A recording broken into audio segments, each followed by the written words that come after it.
una gran tribulación y crisis en todos los sectores, ha calificado la Iglesia Católica de Venezuela la situación actual del país. Responsabilizaron a Nicolás Maduro de la debacle que vive Venezuela y catalogaron de régimen incapaz al gobierno nacional. Carolina Bigot tiene el informe.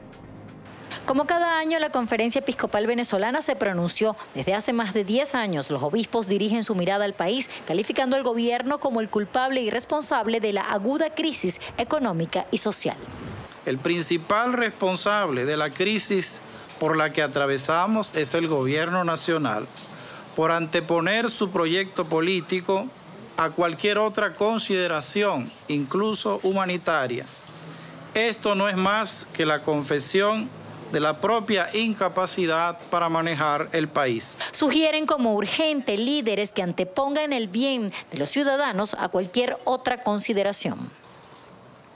Urge en Venezuela una dirigencia política que ponga en el centro de sus reflexiones y de su accionar al pueblo venezolano. Vivimos un régimen de facto, sin respeto a las garantías previstas en la Constitución. En cierto modo resulta suicida seguir insistiendo tercamente en un camino de autodestrucción que se volverá contra sus promotores.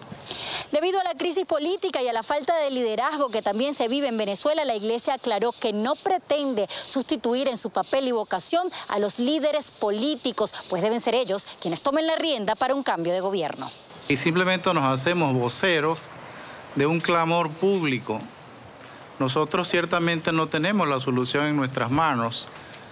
Nuestra finalidad, como ya sabemos, es evangelizadora y espiritual, pero es necesario que nos hagamos voceros de quien está padeciendo.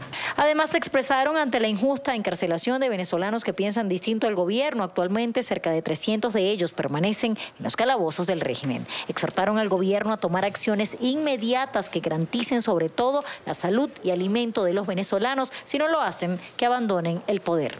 Desde Caracas, Venezuela, Carolina Bigot, NTN 24. Durante la rueda de prensa del día de hoy de la Conferencia Episcopal en Venezuela, ocurrió algo inusual. Fue la repentina presencia del padre Lenín Bastidas, párroco de Nuestra Señora de Altagracia de Orituco en el estado Guárico. Veamos esta escena y escuchemos lo que dijo. Y yo le pido a todos los sacerdotes que piensan como yo, que he conversado con muchos y con varios obispos también, que tomemos acciones contundentes y no permitamos que Nicolás Maduro Moros y sus secuaces ladrones corruptos sigan haciendo lo que están haciendo con el país. Nos están dejando morir de hambre. Y de verdad tomen acciones contundentes. Entre eso, abran el canal humanitario, aunque sea a través del Vaticano. Pero no podemos esperar un mes más para que se nos siga muriendo la gente en los hospitales, muriéndose de hambre. Los niños ya no van a la escuela porque no aguantan en las escuelas. Los niños, la comida, monseñor, que le dan a los niños en las escuelas, por lo menos en mi pueblo, basurita, lo peor que sacan. No sé qué negocio tiene el gobierno con los que venden los productos, pero lo peor es lo que llega a las escuelas. Los niños se quejan de hambre, las familias andan como locas por ahí, casi que buscando tratamiento psiquiátrico porque no saben qué hacer. Aguante un momento, porque yo tuve 2 años para hacer esto. Pasé casi 2 años en un pueblo donde me enviaron, después de enviarme al psiquiatra, porque sencillamente protesté a favor del pueblo venezolano. Y en aquel tiempo solamente estaba profetizando una crisis humanitaria que hoy se ha acentuado. Yo soy el padre caminante, me conocen a nivel internacional por aquellos medios. Y yo lamento mucho tener que irrespetar de esta manera la Conferencia Episcopal. Pero he buscado la manera, vine, traje una carta a la Conferencia Episcopal Venezolana e ignoraron mi carta, nunca me dieron respuesta. Y llevé la carta también al nuncio apostólico y nadie me dio respuesta. Y hoy vengo aquí para decirle que nuestra misión es la salvación de las almas. Y lamentablemente el pueblo se siente solo.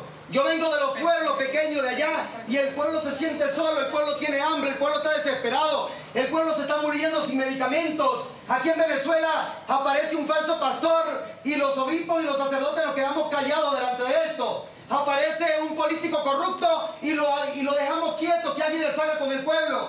Y yo creo que llegó la hora, señores obispos, con el permiso, disculpen ustedes, que demos la cara, ya basta de documentos. Los documentos de ustedes son súper especiales, súper hermosos, pero el pueblo necesita una respuesta. Y en este caso, para no extenderme más, y con esto me voy, yo lo único que le pido a los señores obispos, a los cuales respeto porque soy sacerdote legítimo. Yo soy párroco de Sabana Grande de Orituco, nombrado por Monseñor Ramón Aponte Fernández. Y resulta que usted no tiene ni la idea de lo que significa para mí venir hasta aquí. Todo el recorrido que tengo que hacer. Y hoy solamente vengo a pedirle algo que le pedí a la carta, señores obispos. Necesitamos, aquí en Venezuela, urgentemente, un canal humanitario, pero ya llegó la hora de dejar a un lado eso de pedirle permiso al gobierno para que entre la ayuda humanitaria. Llegó la hora de que la Iglesia Católica, que es la verdadera iglesia de Venezuela y del mundo, la fundada por Cristo, dé la cara y pida respuestas, exija respuestas absolutas. Este es el padre Lenin Bastidas, párroco en Altagracia de Orituco, en el estado Guárico, llamado el corazón de Venezuela. Es el estado que queda exactamente en el centro del mapa de Venezuela. Acciones contundentes, demos la cara, solicita este párroco. Nos acompaña en el estudio Marcos García, el teólogo, periodista, hemos conversado con él en otras oportunidades. ¿Qué significa, bienvenido Marcos, gracias, qué significa acciones contundentes? ¿Qué significa pedirle a la iglesia, necesitamos la apertura de un canal humanitario? No es responsabilidad de la iglesia, es decir, si fuera la iglesia la que lo puede abrir, lo hubiese abierto hace tiempo. Bueno, yo creo y coincido con el padre Lenin y creo interpretar por sus palabras que él está pidiendo que la iglesia se ponga al frente. Yo no sé si ustedes, amigos televidentes, cuando vino su santidad el Papa Francisco a Chile, yo aquí en este programa le hacía un llamado a la Conferencia Episcopal Venezolana y él se lo sigo haciendo como este padre. Los obispos en la Conferencia Episcopal Venezolana, y no con ello desmerito su trabajo, se han dedicado precisamente a lo que estaban haciendo hoy, a leer documentos, a redactar documentos que, como lo dijo el padre, son documentos muy bonitos, son cartas muy hermosas, pero hasta allí. Y la Conferencia Episcopal Latinoamericana, el CELAN, en el año 1992, en Santo Domingo, República Dominicana, donde agrupa a todos los obispos de América Latina, dice, no se puede politizar el evangelio, pero sí se puede evangelizar lo político. Y creo que es tarea de los obispos en su cabeza, comenzando por el presidente de la Conferencia Episcopal Venezolana y por todos los obispos que forman parte de la Conferencia Episcopal Venezolana, que tomen cartas en el asunto y hagan eco de esa Conferencia Episcopal Latinoamericana del año 1992. Y de Aparecida en Brasil en el año 2007, donde habla de armamentismo, donde habla de gobiernos que se juntan con guerrillas, donde hablan de gobiernos que trafican con droga, y para nadie es un secreto lo que está ocurriendo en Venezuela y que han denunciado por este y por diferentes medios de comunicación. Entonces yo interpreto que el padre lo que está diciéndole a los obispos, que no creo que los haya irrespetado, es salgan de aquí. Y es lo que ha dicho el Papa Francisco y es lo que el mismo Jesús haría. Pero te interrumpo por algo, o sea, se le reclama, digamos, a la Conferencia Episcopal Venezolana el hacer documentos, o no el hacerlos, pero complementarlos. ¿Pero con qué? Es decir, ¿cómo se evangeliza la política? ¿Qué tienen que hacer? ¿Qué deben hacer?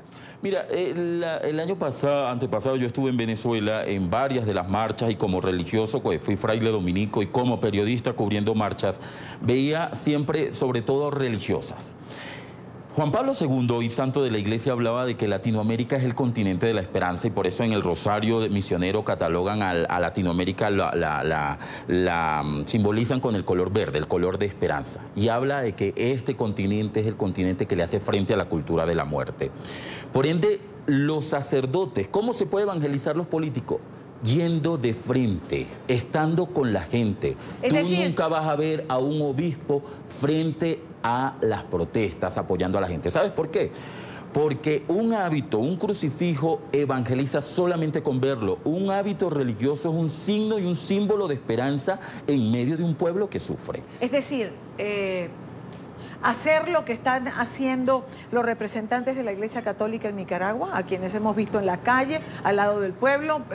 Vimos herido a Monseñor Silvio Báez, por que no ejemplo. es nuevo, que le ha hecho frente. Es que ni siquiera a Irania se le hace frente a un gobierno, se le hace frente a la injusticia, se le hace frente a la indignidad humana. Jesucristo ni siquiera vino a fundar religiones. Jesucristo vino a dignificar al hombre y a decirle a usted y a mí que usted vale como persona por lo que es más que por lo que tiene, sin ideologías ni colores políticos. Y es precisamente eso lo que tiene que hacer la Conferencia Episcopal Venezolana, a ejemplo de lo que está haciendo en Centroamérica Monseñor Silvio Báez, Monseñor Leopoldo, que es el cardenal de Nicaragua. Asumiendo y tomando el reto, porque es un riesgo ponerse frente a un gobierno que tiene armas, que tiene la Fuerza Armada Nacional comprometida con ellos y no con el pueblo, que es el juramento que hizo la Fuerza Armada Nacional en Venezuela, que tiene que ponerse al lado del que sufre, al lado del pueblo. Yo interpreto que el padre Lenín Bastidas lo que hoy hizo frente a los obispos es darle un estrujazo, decirle a los obispos, no podemos seguir sentados frente a una cámara de televisión hablando muy bonito, sino claro, tenemos que tomar acciones. Pero no se puede ser, es decir, no se puede ignorar sacerdotes que están en la calle y que han estado al lado del pueblo, quizás lejos de las cámaras de televisión, por ejemplo, como Monseñor Roberto Líquer, arzobispo de Coro. Quizás en Coro, digamos, no hay cámaras de televisión de los canales internacionales o quizás no hay corresponsales de las mismas plantas nacionales. Pero Monseñor Líquer es un sacerdote, lo veíamos ayer allí en el helicoide, que está con el pueblo, que se monta en un burro y sale a subir cerros para acompañar a la feligresía y para estar al lado. O sea, no se puede generalizar. Sí. No se puede generalizar. Siento que somos un poco egoístas con esto. No. ¿Okay? La Conferencia Episcopal ha sido frontal, lo fue con Hugo Chávez, lo ha sido con Maduro en algunos momentos determinados. Pero tiene que ser un bloque, Irania. No pueden ser 3 o 4 obispos y no pueden ser 2 o 3 sacerdotes de barrio. Tiene que ser un bloque, y lo digo con experiencia. En San Cristóbal, siendo rector de un colegio, me iba a las plazas con el hábito y me decían, lo van a matar, lo van a poner preso. No podemos tener miedo, porque mientras tengamos miedo vamos a retroceder. Marco fue fraile, por eso habla de el hábito, porque pues... Sí, dijimos periodista teólogo y no dijimos que ha sido fraile. Sí, y precisamente cuando te decía que las religiosas iban frente, fíjate la hermana Esperanza, una salesiana en Caracas el año pasado en medio de las protestas, cómo levantó sus manos y dijo, ya va, yo soy mediadora y puente, pero ser puente y ser mediador no significa que seas muchas veces que calles ante la injusticia. Y aquí lo que se trata y lo que ese sacerdote, pienso yo, trató de hacer es visibilizar a aquellos que teniendo voz no son escuchados, que precisamente es el pueblo. Claro, habla con desesperación el padre Además Lenín, que lleva 2 años. Con la desesperación que tienen los venezolanos. Sí. En muchos lugares, lo vemos en Caracas a diario. Imagínense si nosotros vemos en Caracas a la gente comiendo en la basura, si vemos las largas filas de gente buscando medicamentos o buscando algo de comida, imagínense en el interior. Altagracia de Orituco es un pueblo perdido. Donde no hay cámaras. En el interior de Venezuela. Es la desesperación con la que está hablando ese sacerdote. Y hay muchas religiosas en los barrios de Caracas, hay religiosas extranjeras a las que las congregaciones les han dicho, hermanas, las tenemos que sacar. Y hay muchas religiosas, y yo valoro muchísimo el trabajo que están haciendo las religiosas. Pero de nuevo, Irania, aprovecho y no pierdo la oportunidad cada vez que me invitas de decirle a los obispos de Venezuela, por el amor a Dios, tienen que ser un bloque que se sienta, y no que se sienta por pantallar, sino que el pueblo sienta su compañía, que el pueblo sienta que ustedes están gritando por ellos y que ustedes vayan al frente. ¿Por qué este sacerdote le hace el reclamo de decir, no, pero si no es la iglesia la que tiene que generar el canal humanitario? No es la iglesia directamente, pero la iglesia es parte de un Estado. La representación de las conferencias episcopales en los países, las nunciaturas apostólicas, es parte de una política de Estado.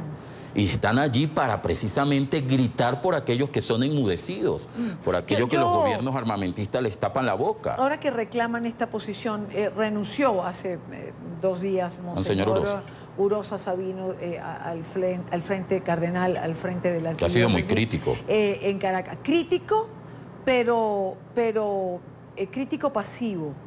y a eso quiero ir cuando digamos la cabeza más visible de los sacerdotes en Venezuela, digamos la representación de la iglesia en la capital, ha sido crítico, pero mucha gente le reclamó en varias oportunidades el que no fuera más frontal o más activo. Lo que le está reclamando todo el pueblo. Y eso no significa que tenemos que politizar el evangelio, eso significa que tenemos que evangelizar lo político. A mí siempre me preguntan en las entrevistas, ¿y con qué políticos y con qué gobernantes sueña usted? Como venezolano y como latinoamericano y como ciudadano del mundo. Aquí no se trata de que sea Venezuela, lo sueño para Colombia, que es donde estoy viviendo ahora. Con políticos con temor de Dios y con políticos con una profunda espiritualidad y sentido de la dignidad humana, donde tú seas capaz de no agredir a nadie. Por ejemplo, y lo discutía contigo tras cámaras, cómo agredieron a los sacerdotes y a los obispos en Nicaragua, dentro del templo. Yo tengo un amigo que es ateo y me dijo, yo estoy absolutamente en desacuerdo con eso, Marcos, porque es un recinto sagrado. Yo que soy ateo, nunca me atrevería a hacer eso.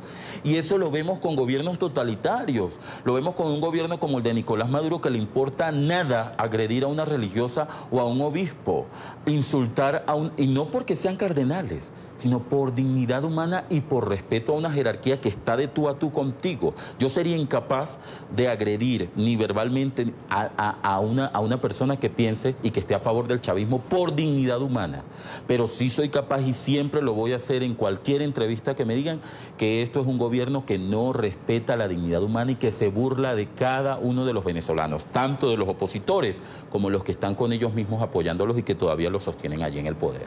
Bueno, y como se burla Ortega, por ejemplo, del pueblo nicaragüense, ¿no? Diciendo que no se va, o que lo que ocurrió allí en la iglesia de San Sebastián, decía Rosario Murillo, es la expresión de los católicos o cristianos que apoyan a Ortega y a Murillo. Me parece que es una ironía fuera de lugar. Cuando gobiernos así se dicen cristianos, yo me pregunto, ¿qué concepto tienen ellos de Jesús como hombre y del Cristo de la fe? ¿Qué concepto puede tener una persona de esa que se dice llamar cristiano cuando no es capaz de respetarte a ti con tu condición, sea la que sea, como ser humano? Cuando es capaz de decir, a mí nadie me saca de aquí. Esa es la pregunta. ¿Qué concepto de dignidad humana tienen ustedes? Y de nuevo, Idania, un llamado a los obispos, por favor. Y yo sé que me están viendo en Venezuela y en parte de América Latina, donde nos vemos como NTN 24. Ya es hora, como decía el padre Lenin, de que demos la cara, como cristianos, porque ya hay muchos cristianos que no se están sintiendo representados. Y esto no se trata de que ahora me hago evangélico o testigo de Jehová porque el obispo... No, no, no. Aquí se trata de decir como Cristo, no tengan miedo que yo voy al frente, pero si yo soy representante de una institución política, porque la iglesia también es política, no con la intención de hacer anuncios de partidos políticos, pero sí con la intención de llevar el mensaje teológico de la salvación. El padre lo decía ahí, nuestra misión es la salvación de las almas. En teología, escatología significa el tratado del fin de los tiempos. ¿Con qué cara le vamos a ver nosotros la cara a Dios, si usted es creyente, cuando le pregunte, ¿qué hiciste con los talentos que te di? ¿Te puse de obispo frente a una iglesia? ¿Clamaste por tu pueblo? ¿Cuál es tu respuesta? Yo le preguntaría eso a los obispos. ¿Ustedes se sienten responsables con un pueblo que está sufriendo? Sería interesante que nos respondieran. Marcos García, teólogo, periodista, gracias por acompañarnos, Marcos. A ti siempre por la invitación.